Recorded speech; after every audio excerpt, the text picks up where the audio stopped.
Speaker पद से हटाए जा सकते हैं क्या ओम बिरला?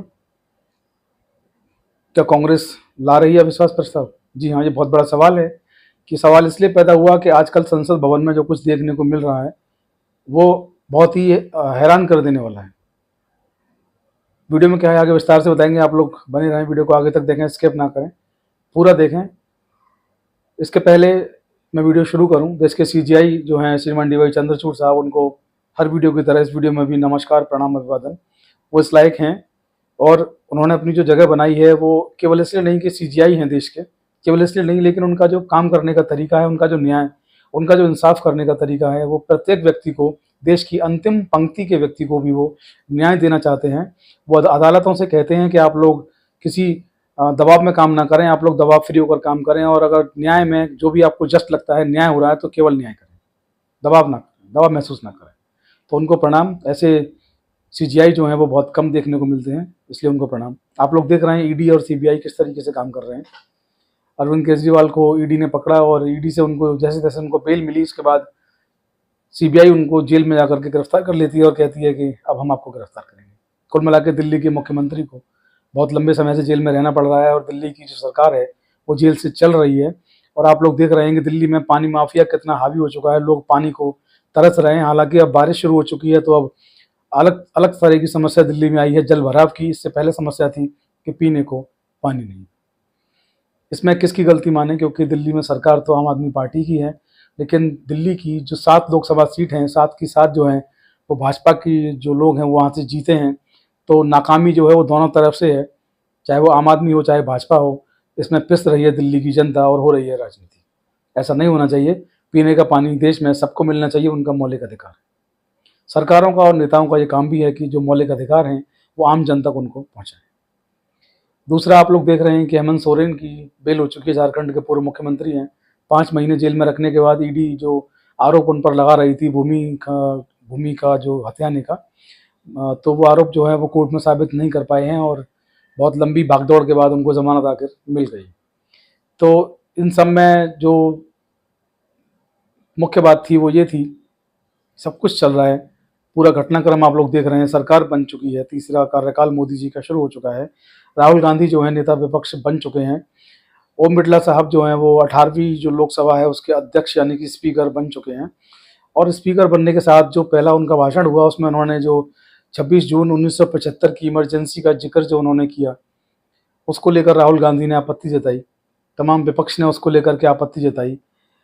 अखिलेश यादव जो समाजवादी पार्टी के नेता हैं उन्होंने भी कहा कि वो ऐसा नहीं है कि उस वक्त में, उस दौर में आपके नेता ही जेल गए थे, हमारे समाजवादी के नेता भी उस दौर में जेल गए थे, लेकिन पुरानी बातों को लेकर बैठने से कुछ नहीं होता। वो दौर था, वो चला गया और हम आज भी आगे बढ़ रहे हैं। हमें विकास की बात करनी चाहिए, ना कि पीछे देखना चाहिए। तो ये सब चल रहा था और आपातकाल की जो क्रूर वास्तविकता थी उससे ओम बिरला साहब पूरे सदन को अवगत करा रहे थे। विपक्षी नेताओं को किस प्रकार जेल में डाला गया, उनको क्या यातनाएं दी गई, मीडिया पर जो अंकुश था, न्यायपालिका पर जो अंकुश था सरकार का, वो सब उसके बारे में उन्होंने बताया। इस पर राहुल गांधी जो नेता प्रतिपक्ष हैं उन्होंने नाराजगी व्यक्त की और उन्होंने अपने एक प्रतिनिधि मंडल के साथ ओम बिरला साहब से मुलाकात की। ओम बिरला साहब से मिलकर उन्होंने बताया, अपनी नाराजगी जो थी उनको व्यक्त की। और सबसे बड़ी बात ये हुई कि राहुल गांधी जो हैं वो जो नीट एग्ज़ाम में धांधली हुई, नीट एग्ज़ाम का पेपर सबको पता है पूरे देश में कि किस तरीके से छात्रों के भविष्य के साथ खिलवाड़ किया गया। तो नीट का जो एग्ज़ाम था उसको लेकर के राहुल गांधी, आपने सुना होगा उनकी जो स्पीच जो वायरल हो रही है वो यही हो रही है कि हम विवाद नहीं चाहते हैं, हम किसी भी नेता पर कोई टिप्पणी करना नहीं चाहते हैं, हम केवल ये चाहते हैं कि दोनों तरफ से यानी कि सरकार की तरफ से और विपक्ष की तरफ से एक स्वस्थ बहस हो और ये नीट में धांधली जो हुई इस पर कोई नतीजा निकाला जाए कि क्यों हुई और इसके लिए दोषी कौन रहे और इसके कारण क्या रहे। तमाम चीज़ों को लेकर वो बहस करना चाहते थे संसद में, लेकिन उनका माइक बंद कर दिया गया। उन्होंने लोकसभा स्पीकर यानी अध्यक्ष से कहा भी कि सर स्पीकर को ऑन करवाएं, जिस पर ओम बिरला साहब ने जवाब दिया कि इसका बटन जो है मेरे पास नहीं है।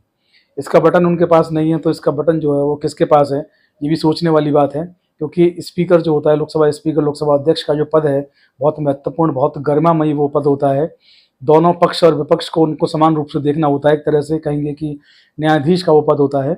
और उस पद पर रह करके आपको सरकार या विपक्ष, ये अलग बात है आप किस दल से आए हैं, ये अलग बात है कि आप किस सरकार से आए हैं, विपक्ष से आए हैं, लेकिन आपको दोनों तरफ की बात को सुनना होता है, दोनों तरफ की बातों को आपको मानना होता है। तो इस तरीके से किसी का माइक बंद कर देना, वो भी उस व्यक्ति का, जो विपक्ष का नेता है, जो विपक्ष की आवाज़ है, उसका माइक बंद कर देना, यानी कि देश की जो आवाज़ है उसको संसद भवन में ना आने देना भी मैं कहूँगा कि किसी अपराध से कम नहीं। तो इसको लेकर राहुल गांधी ने नाराज़गी व्यक्त की, ओम बिरला साहब से मिले अपने प्रतिनिधिमंडल को लेकर, और उन्होंने बताया कि हम तो केवल नीट एग्ज़ाम पर जो चल रहा है उस पर स्वस्थ एक वो चाहते थे कि बहस हो, और ये सब जो है नहीं हो पाया क्योंकि माइक बंद हो गया और हमें बोलने का जो है मौका नहीं दिया गया। तो ये सब जो चल रहा है ये कहेंगे कि ओम बिरला साहब जो हैं वो सबसे विवादास्पद एक स्पीकर के रूप में भी वो उभरे हैं, क्योंकि उनका पद इतना महत्वपूर्ण है, और उस पद पर वो आसीन होने के बाद उनको जो दोनों पक्ष और विपक्ष की बात को सुनना चाहिए। तो सत्ता पक्ष जब बोलता है तो वहाँ किसी का माइक खराब नहीं होता, सबको बोलने दिया जाता है। लेकिन विपक्ष का जो नेता है, नेता विपक्ष, उस व्यक्ति की आवाज़ दबा दी जाती है, उसका जो माइक है बंद कर दिया जाता है। तो ये माइक आप ये मानिए कि केवल संसद भवन में राहुल गांधी का बंद नहीं हुआ, जितने भी सांसद हैं विभिन्न दलों के जो बैठे हैं विपक्ष में, उन सब की आवाज़ है राहुल गांधी। तो इतने जो सांसद हैं उनका माइक ये बंद हुआ, ये मान के चलिए आप। और ये मान के चलिए कि उन सांसदों को जितने लोगों ने वोट दिया पूरे देश में, ये उनकी आवाज़ को दबाने का प्रयास है। तो ओम बिरला साहब को ऐसा नहीं करना चाहिए। अगर मेरी आवाज़ वहाँ तक पहुँचे तो मैं उनसे निवेदन करना चाहूँगा कि आपका जो पद है वो किसी न्यायाधीश से कम नहीं, आप न्याय करें और आप दोनों तरफ की आवाज़ को सुनें। हाउस का जो भी डिसीजन हो वो आने दें, लेकिन दोनों लोगों को आप बोलने दें, पक्ष विपक्ष को एक स्वस्थ बहस होने दें। इसके अलावा राहुल गांधी नेता विपक्ष बन चुके हैं, उनके लिए ढेरों शुभकामनाएं, ढेरों बधाइयाँ।